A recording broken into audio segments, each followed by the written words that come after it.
Hello everyone. How are we all doing? Fun one today, I think. Well, hope they've all been fun, but this one I think is going to be cool as well. We've been doing a lot of John Williams the last few weeks, and we thought Hans Zimmer's pretty much dominated. He's been responsible for some of the most famous and impactful scores, worked with some of the biggest directors, worked on some of the biggest films. So we thought we would have a little look at some of his techniques today. We're going to do a track from the Wonder Woman 1984 soundtrack. And I'm not, whereas some of the other stuff we've done in the last few weeks, I've transcribed from actual sheet music and been quite literal about how everything's put together. It's fairly close to the original, but I've not transcribed it for anything. It's just all from ear. So we're going to have some fun with it. It doesn't have to be perfect. We're not looking to be exact.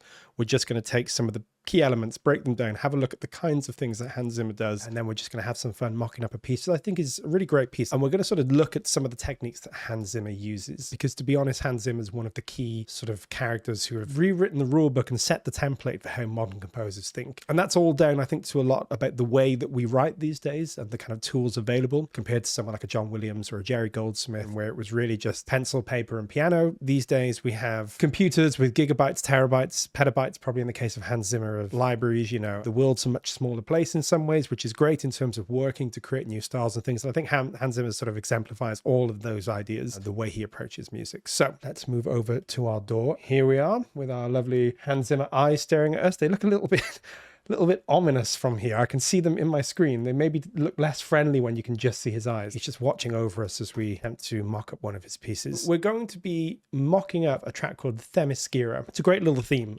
Starts off kind of synth and sound design oriented, gets into a bit more of an organic kind of sound, but there's always those classic Hans Zimmer synths and percussion and other things driving it. Let me show you the piano sketch. I've kind of done a rough piano sketch. This is not as complete as we've done the last few weeks. To give you an idea of where we're heading with all of this. So here we go.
So yeah, it sounds a bit weird at the moment, particularly the opening, because it's a lot more sound design driven than maybe stuff like John Williams, which kind of lifts off even in piano modes. But I think as we layer things up, we're going to be able to get this sounding pretty good. Okay, so where to begin with this? Because it's kind of one of those that's kind of almost hard to know where to begin. Maybe at the beginning, I'm going to copy the solo cello line that I have here.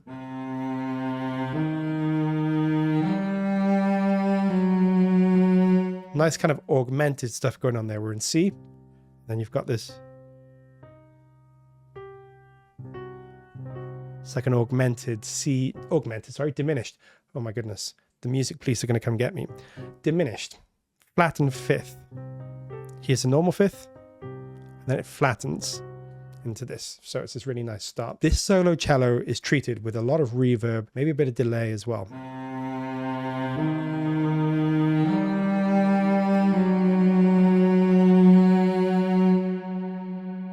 So instantly we have this one cello, 50 years ago, 60 years ago, it would have been very hard to make this sound big like this as quickly, at least anyway. These days, few plugins, few sends or whatever you're doing, you can instantly make something sound huge. We're going to want to put some kind of pad with that, I think.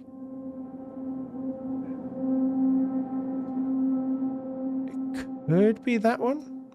let's just maybe layer that in, see what we think. Great thing about photosynthesis is the pads just have so much beautiful evolution in. Hey, maybe we could try layering 2 pads. Sometimes you layer pads, right? You're getting something you like out of one pad, something you like out of another pad.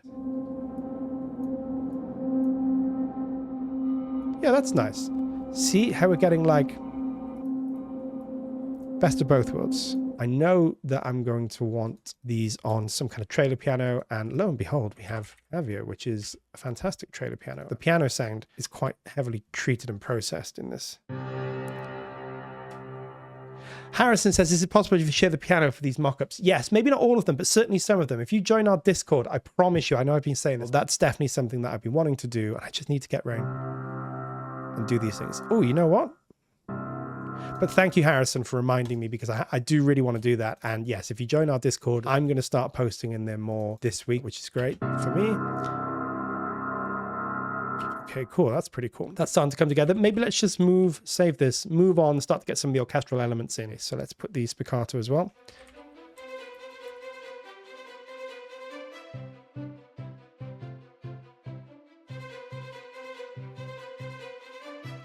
Starting to get some of that. So what we need to do is copy this into our low strings now. So let's just do that.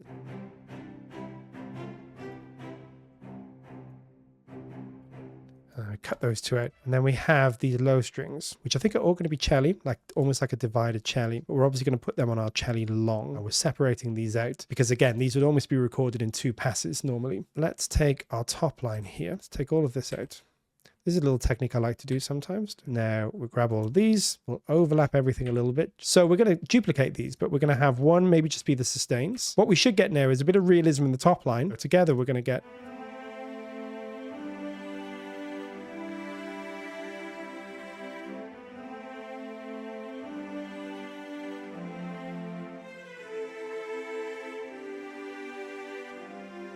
Nice. And they're going to be doubling the horns. The horns are going to sound really nice. Brass is really where it shines here. We're going to duplicate our horns because we can. Why not? Make sure that our modulation is sort of here. We don't want it to be too loud. This is a fairly quiet section, so we don't want everything up at forte.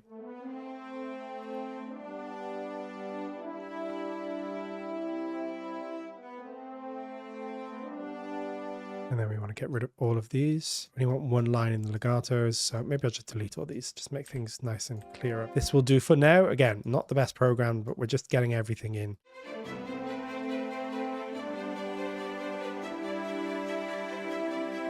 Nice, and we're going to just make this a little bit more gentle. It really sort of swells in this piece. I'm going to make everything a little bit at a time as well. I don't want this to sound too perfect because this is like a more delicate section, right? It's like we want to draw attention to how real this is going to sound, if you like.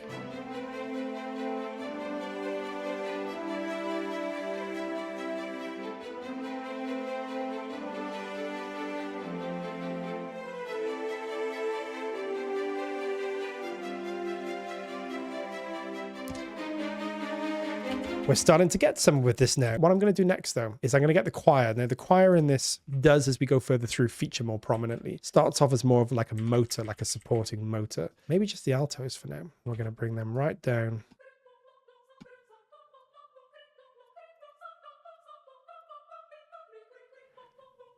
So they sound a bit weird by themselves. They're going to sound really good in the mix, I think. And again, they're not that loud in the original piece, if I remember. Certainly not at this point. I'm going to bathe them a bit of reverb, though. We definitely want them sort of a bit further back.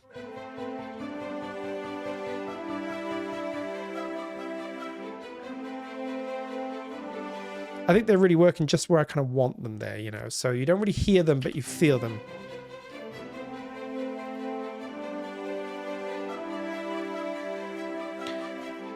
They just bring a nice organic quality to things, you know. Let's now fix this horn line up. All of this is going to be legato, but when we get to this point, we're going to want to go to the staccatissimo. And then we're going to take this bottom line out because I believe we've got all of that in the other horn. They're going to need to be a little bit more gentle. And same thing here, a bit of a swell. Back it down, get rid of these, and then we'll figure out the rest of it. Let's just have a little listen to where we're sort of at from this first section here.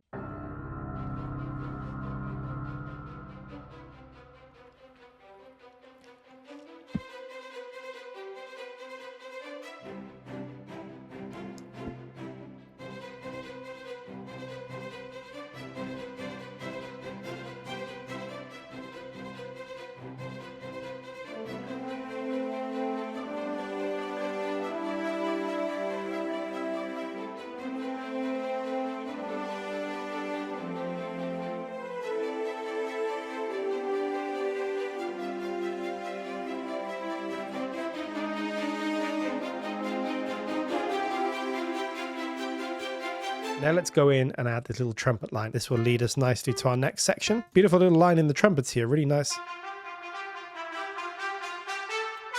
So. And then it goes to this line here, which I'll copy from here. So it does this.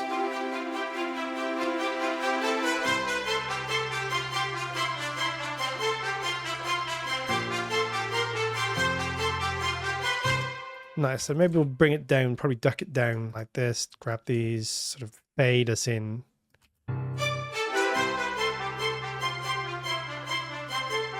Something like that, I think. These low strings are very important. They're really anchoring this piece. The low strings bring so much life to this.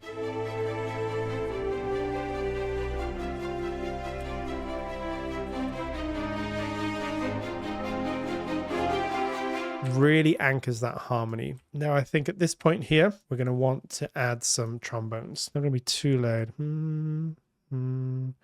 And then right at the end, we're going to swell them to get louder. So they're going to be a bit quieter at this point.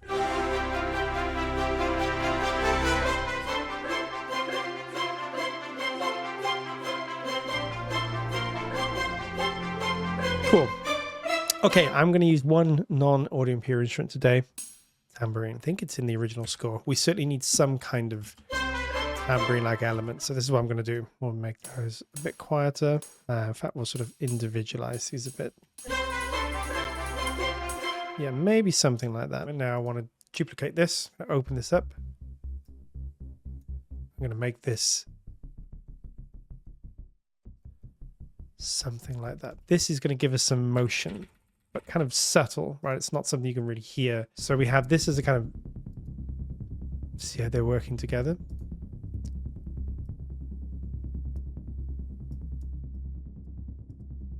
Something like that. That'll do for now.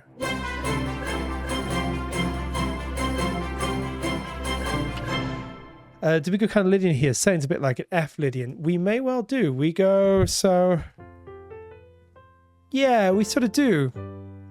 But we also have this interesting C mixer Lydian as well. Because we have this... so it's an interesting mix. I think in the beginning you've got this F Lydian. But now the C mixer Lydian. The B flat.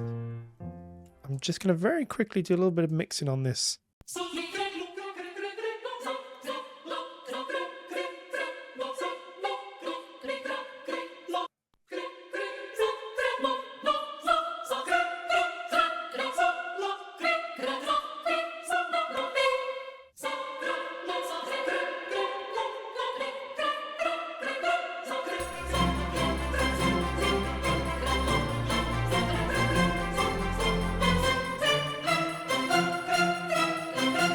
Just brighten that choir up a lot. That has, you know, it was sounding a little bit sort of muffled in comparison to the rest of the stuff.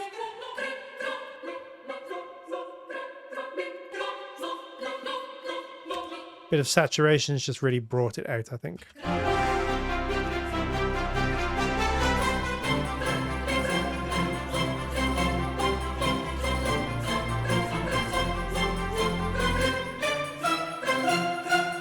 Okay, I think we'll add the percussion in and then we'll see where we're at.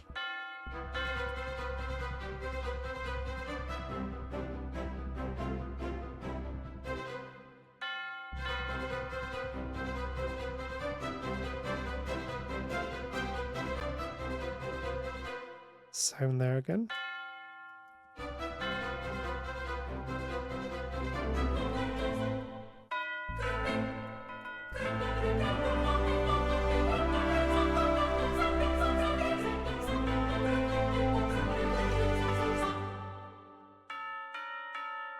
There we go. Do the octave there.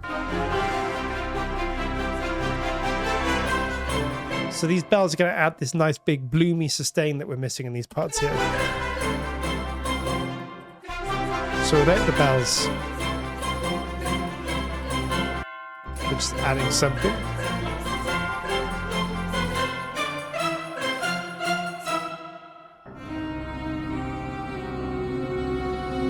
Let's now quickly start adding some timpani. Little roll here. It's going to be easy enough for us to do.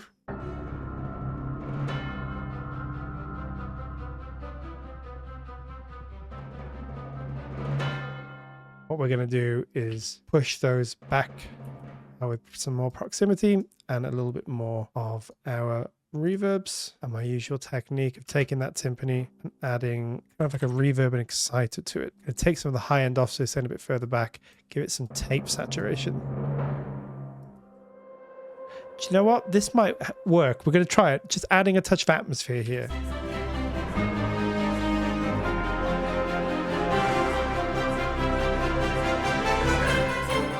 Just really subtle, but it just introduces sort of like a little moment there. I think that works.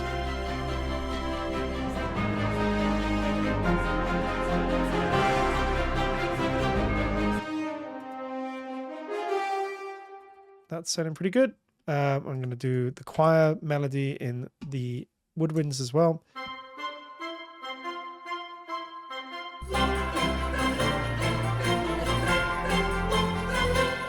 Okay, let's start just adding some cymbals and piattis.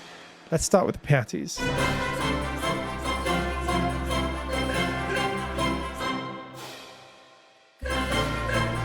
So true, Peter. Yeah, that white noise from the piatti just makes everything sound bigger, wider, you know, more impactful. A piatti spammer. Hey, I'm going to get a t-shirt with that on, Peter. I think it's a great phrase. And it just works. They work so well.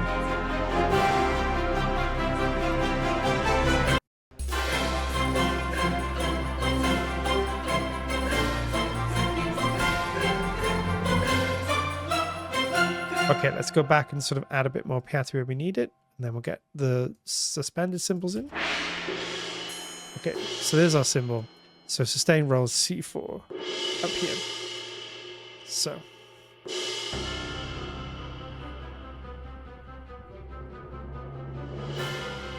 Yeah, that's what we want.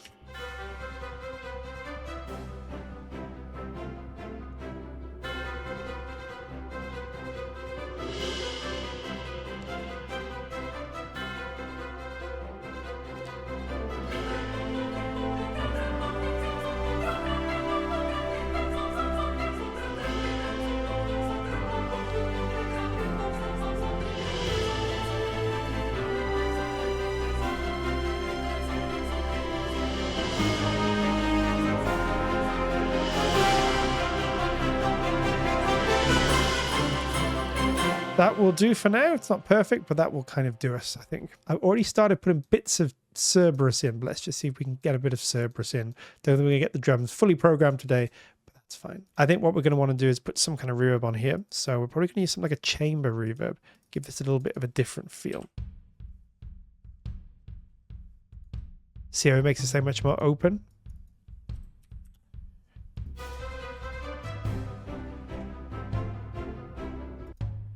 Okay, what we're going to want to do is latinate some of the bassiness a bit.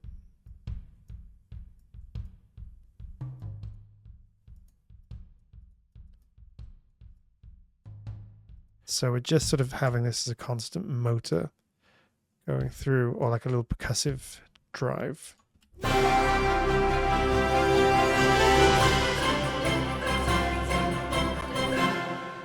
That'll do. Clicks and clacks are a great way of adding just some nice constant movement. Watch how this opens everything up. Even if you can't really hear it that well, just add something driving, but quiet, you know.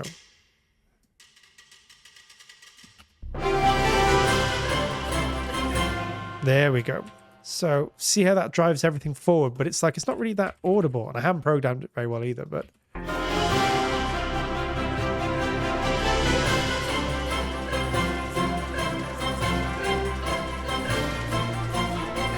When they drop out, something goes missing. Really interesting. Clacks are great for this kind of thing. Use them all the time in trailer music as well. But again, low down, just to keep something moving. I'm just going to go down to, I know we have some great in the FX probably. We got some great nucleus subs. I'm just going to find one I like. It's going to have to be a kind of like a, that's a bit intense.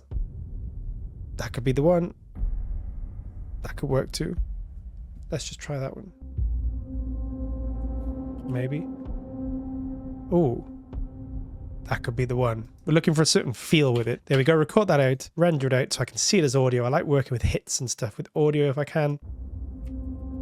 Yeah, nice. That works. So instantly, just that hit gives us something to latch onto at the beginning without It's fine, but it just sort of feels a bit with. Nice.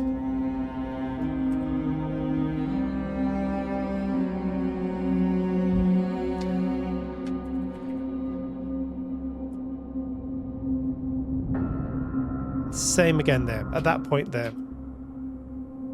And I'm just going to make those pianos, I think, just a little bit more. I think we need more reverb, even more. I'm just going to slap another reverb on there as well to get it in some weird sort of space, you know. Yeah, I think that works. With the sub, I think that'll work.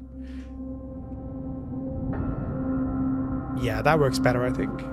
With probably space just for the mark tree in there. Mark trees are great to just, I always use them just for instant texture. I'll show you. Let me just show you very quickly, because why not? Put a mark tree in really, really gently. Have a listen to this. And I'm not going to compress or distort, but I will just do something like big black hole. Make this really, yeah. Maybe that one. Take that right down. Let's just put this in the beginning. Why not? Hans Zimmer didn't do it, but that doesn't stop us doing it, right? This is what Hans was missing. The bit that would have got him the Academy Award. But listen to this. This is just great instant texture. I love doing stuff like this. Something like this, maybe.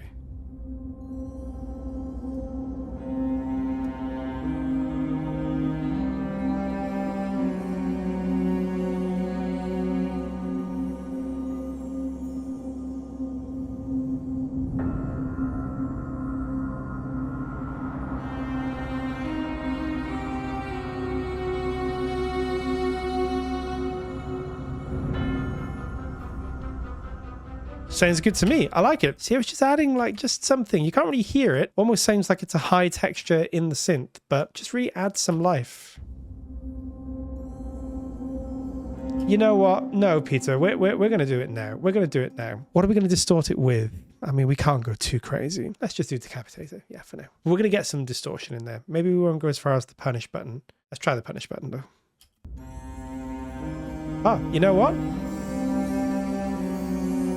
Hey, this is great. This is great. Peter, you're a genius. Let's just turn that down. It's going to be even better.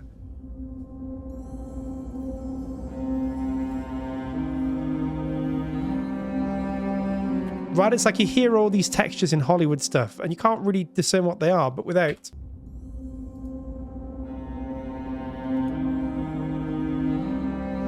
Just something in there that's really cool. Yes, triangle rolls, glockenspiel runs. We need to get them in there. I'm going to carry on with this piece and do them. Let's just get some rhythm in the beginning here as well. So up here, we'll do the tambourine but slower. Let's start the tambourines there.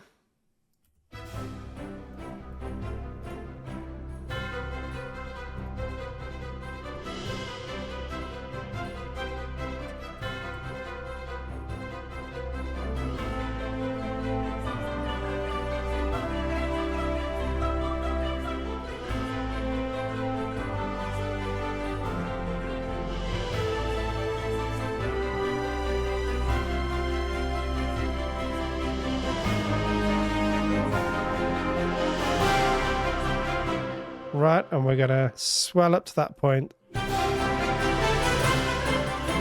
do. And then in the beginning, we'll just have some clicks and clacks. I think they'll help. Maybe just that. Yeah, I like that, but quieter. But I think that works. My very final contribution of today is just to get the low brass on that B flat and F. Because we haven't heard them, it's going to add a lot here. Yeah, so we're good. But obviously we'll sort of bring them in, something like that. Yeah, something like that. Hey, what's this? Peter says, got another confirmed Jurassic World placement. Well done, my friend. That's awesome. Let us know if you can in the Discord. If you know what it is, where it is, let us check it out. That's awesome. Always fun when you land a placement. We like to hear people doing well. Peter's doing very well. That's awesome. I'm just adding these chords in and then we're done. Let's have a listen to the final thing and then we shall call it a day. So we had a little look at how Hans Zimmer might put stuff together. A lot more sound design driven, a lot more motor and kind of rhythmic driven. Simpler often compositionally, but that's not a bad thing. That's, you know, some of the best music in the world is very simple, but it's more that kind of pop and rock derived sort of sounds and sensibilities, I guess. Less so from the traditional classic world, but there's certainly touches of classic world in here as well. So Zimmer's certainly no slouch when it comes to the classical chops, but he's combining it with more modern stuff as well, I think.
So that's kind of as far as we got. We didn't quite finish it, but we're not too far from the end, and it's all pretty straightforward from there. So maybe I'll fix this up in the course of the next few days, and we'll have a look maybe next week or in another video at the finished thing. Cool. So I went ahead and spent about another hour on this track, just putting the rest together. I did a quick mix. It's not completely finished, but I think it's in a position where it's in a pretty good state now for a few hours work. So let me show you how this whole piece has come out.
Okay, yeah, so not sounding too bad. Definitely some things I could fix up with a bit more time, but I think this is in a pretty good state. So let me just show you, we've kind of covered through most of this. Let me just show you how the rest of this piece carries on. We sort of go from this point here, I think is where we got to in the stream. We have this sort of nice descending figure in the trumpets, creating this really interesting kind of texture to go along with the choir.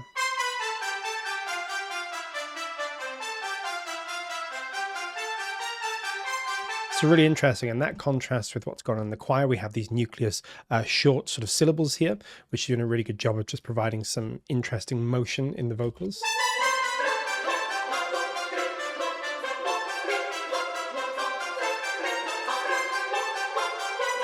So yeah, just a very nice little moment there.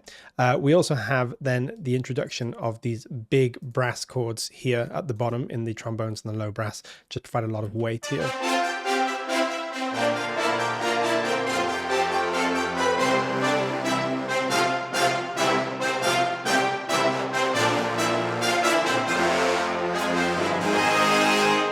takes us into that big section there.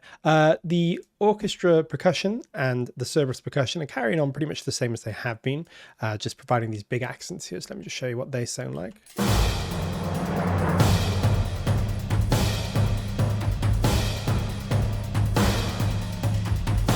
So that combination of the timpani from Nucleus, which is providing this more sort of hollow, wider, mid kind of focus percussion, and then the really impactful hits from Cerberus, from the kit and the low drums, really tight, really powerful.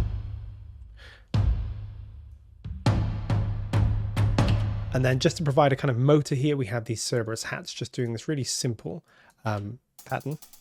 So this is just nicely chugging away in the background there. And then we also have these clacks as well, doing a similar thing. So the hats and the clacks come together like this. And that's what's really just providing the motion as we go forward. So everything kind of comes into play at the end. We have these choir chords. So we transition from these shorter notes into a combination of the short notes and the choir chords. These big choir sort of long held chords are really impactful, really powerful. They sound great on the Nucleus choir.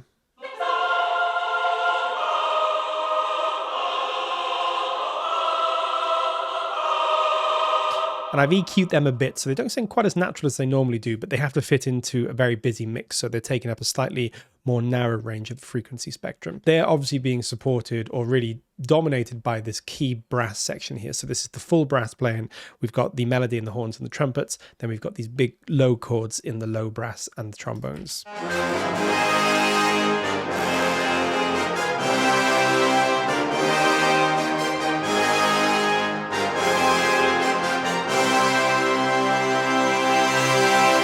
So that's Nucleus brass. Sounds absolutely great in those top dynamics, and when the whole brass section is playing together, sounds really, really powerful. The strings are really just providing kind of motor here. Everything is just short driving strings. So we have a little string run here that I've just put in, and then we have these short notes.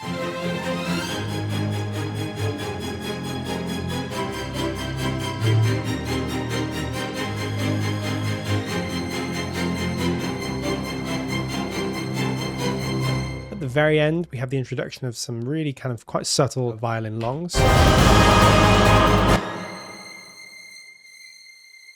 They're just providing a real big sort of top end to this, you know, making sure that the horns and the trumpets sing through. They just provide this extra kind of sonority in that top end there. We also have the percussion, which is carrying on kind of as it always has been here. It gets a little bit more powerful at the end. You can see we have these low drums driving a bit more.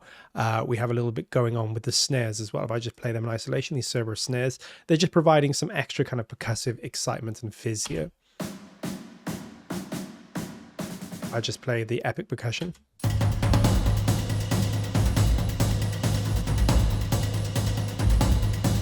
So it's really subtle, but they are just providing a bit of extra kind of white noise excitement alongside the cymbals and things as well. If I put that in combination with the rest of the orchestral percussion, it really comes together.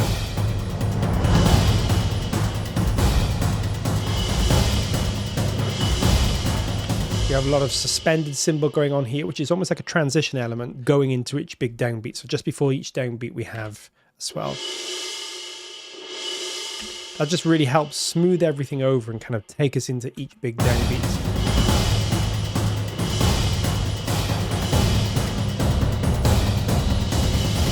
The only things here really to talk about elsewhere are the volcanic bass from photosynthesis here, which is providing a load of real good kind of low mid energy. And this is a great way of just helping to provide a lot of kind of force and reinforcement in that lower mid end. And it's also going to help things come through on lower speakers more. If you have too much sub, it doesn't really come through on small speakers like laptops and things like that. This is really where the kind of weight of the piece comes from. So if I play this with the brass.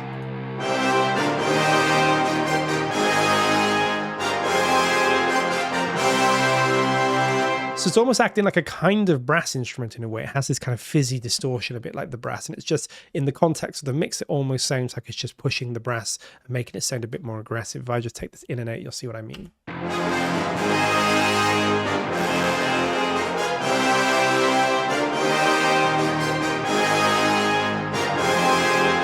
This kind of low mid bass reinforcement is really common either with a kind of distorted aggressive synth, which I probably could have used from photosynthesis as well, or some kind of aggressive distorted bass. Just really helps the other instruments kind of fill out the frequency spectrum and sound a little bit more powerful. And so there we go. That is the Wonder Woman theme, or one of the Wonder Woman themes rendered on our starter collection. As you can see, you can get a really big sound out of this. I think Nucleus sounds incredible, and then in combination with some of the power of Cerberus, some of the kind of solo qualities from Solo, and then some of the cool effects from Artifact. And photosynthesis is just stock full of incredible plugins, you know, whether you want beautiful textural pads, if you want big aggressive bass, if you want kind of really cool interesting synth sounds, it's all in photosynthesis. So that just gives you the perfect playground to create these incredible textures that can weave in and out of your orchestral elements as well. I hope this has been an interesting introduction to the starter collection. It's really, really powerful. You can write a lot with this, and hopefully this gives you a little idea of the kind of sounds that you can get out of it. Thank you so much for joining me for the stream and for this video, and I look forward to seeing you in the next one. Until then, bye bye.